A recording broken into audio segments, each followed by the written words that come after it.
My name is Max from FilmSpeak, and I'm very excited to be speaking to the Newton brothers today for an incredible X-Men '97. How are you guys today? Hey Max, Good. doing Matt. real well. Thanks How you doing? Yeah, for I'm having us. doing really, really well. It's great to meet you guys. Absolutely love the show, and the score is phenomenal. Absolutely. Oh, thank you. Thank you very much. So, were any of you guys familiar with X-Men or perhaps the animated series before joining this series?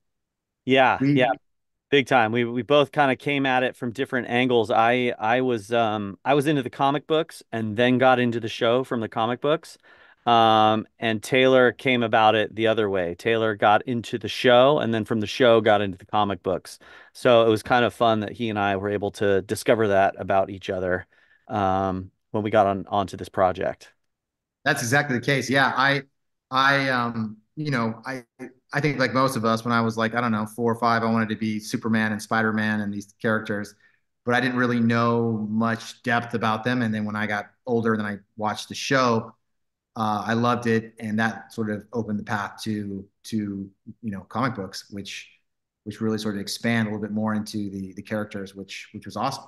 Did it feel sort of daunting to sort of step into a world that already had, its musical patterns established? Of course, that iconic theme song that everyone knows from the original animated series, but also, some rhythmic patterns that were already established from the series. Or did it feel fun to sort of play in that sandbox for X-Men '97?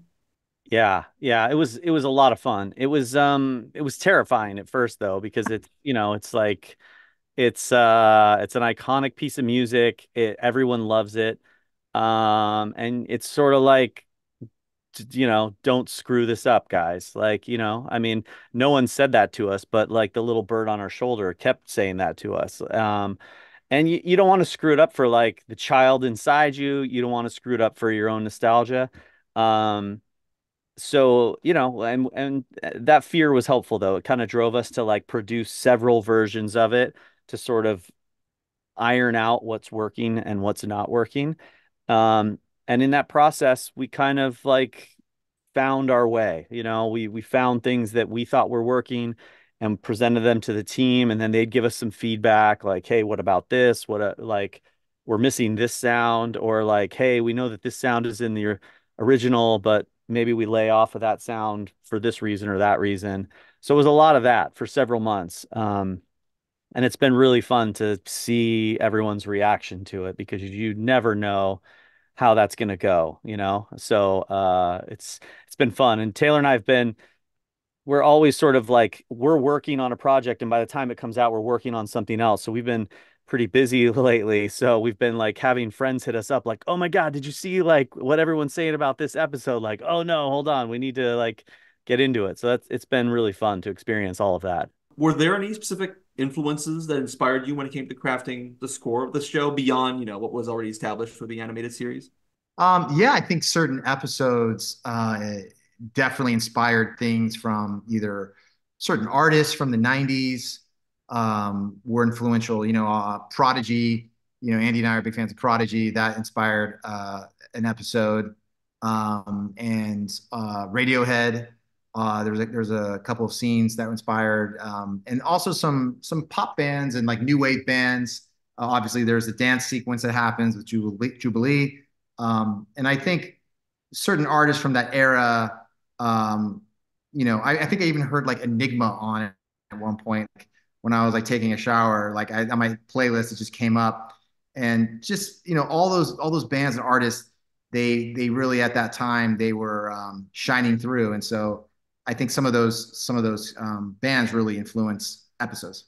Is there the sort of balancing act that has to be done between celebrating the legacy of the original series while also, adding you guys' own musical sensibilities to the material, to the scenes that were made for the show?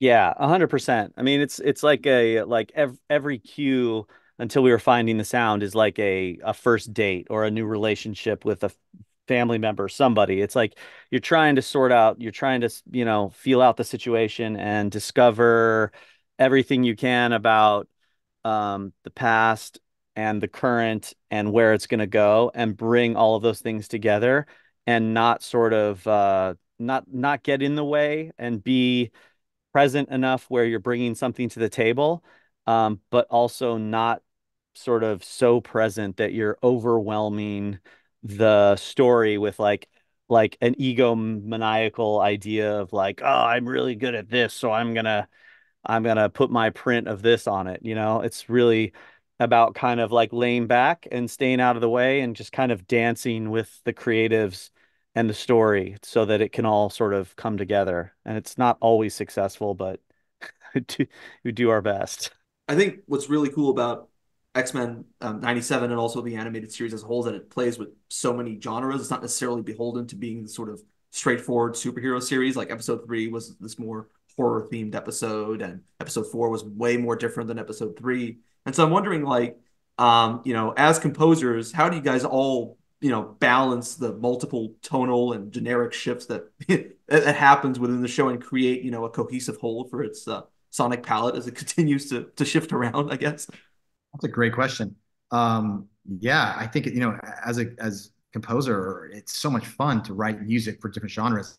And Andy and I have been doing just our history. We've done so many different styles of stuff already, and which, interestingly enough, it's a great starting point. But it's always every project is always usually a bit different. And in this one, as you said, the going from one thing to another thing, it's like, how do you smoothly connect that so it doesn't feel so jarring? You know what I mean? And I think that was sort of with this particular property, the fun part, because you're not gonna. It's so specific, really, too, to X-Men, because the original series was like that. It was like all this stuff would happen, and then all this other stuff would happen, and it's like connecting that. And there's not a lot of movies or other shows that really do that, so it was sort of unique to this situation, which was exciting, and obviously like it took experimenting to see that, because Andy and I would work on one thing and it'd be like, this sounds great, and they would just go into the next scene. It just wouldn't work. So Awesome. Well, it was really great talking to you guys today on the show. Currently, it's my favorite show of the year. So congratulations thanks. again on an amazing score for just a truly, truly, truly incredible show. It's such a joy to wake up every Wednesday morning and to watch X-Men 97. It's just awesome. Thanks. So great to hear. Thanks a lot, Max.